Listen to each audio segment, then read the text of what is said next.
আমি মনে করি যে সালমান রহমান সাহেবের দুইবার ফাঁসি হওয়া উচিত। আমি পার্সোনালি বিলিভ করি এটা।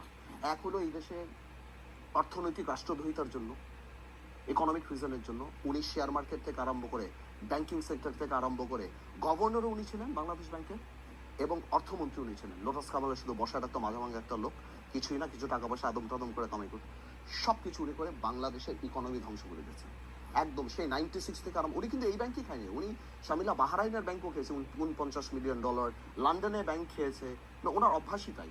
এবং উনি সব কিছুগুলি ভেঙে ফেলেছে, বাংলাদেশের অর্থনীতিকে ধ্বংস করে দেবে। এবং লাস্টে ওনার এই টাকা পয়সা রাখার জন্য উনি পলিটিক্সে ঢুকে এই যে হত্যা প্রক্রিয়ার যে এজেন্সি, যেটা ক্রিমিনাল এন্টারপ্রাইজ, যার মাধ্যমে এই হাজার হাজার মানুষকে মারা হলো বা হত্যা করা, এর মধ্যে মুখ্য ভূমিকা পালন করেছে।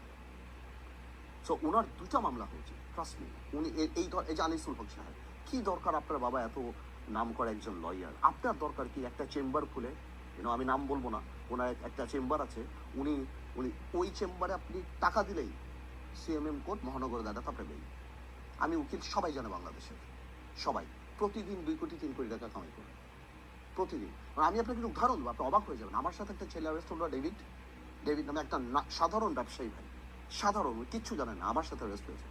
ওনাকে নিয়ে আসলে উনি জানেই না কেন, পরে খবর পেলাম সালমান রহমান সাহেব উনিকে অ্যারেস্ট করেছে, বিকজ 400 মিলিয়ন ডলারের একটা টেন্ডার সালমান রহমান পাইনি, because of his criminal record.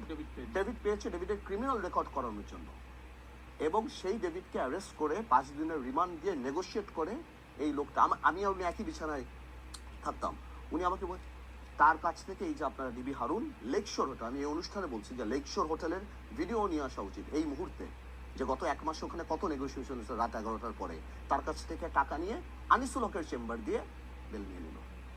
This is a criminal enterprise.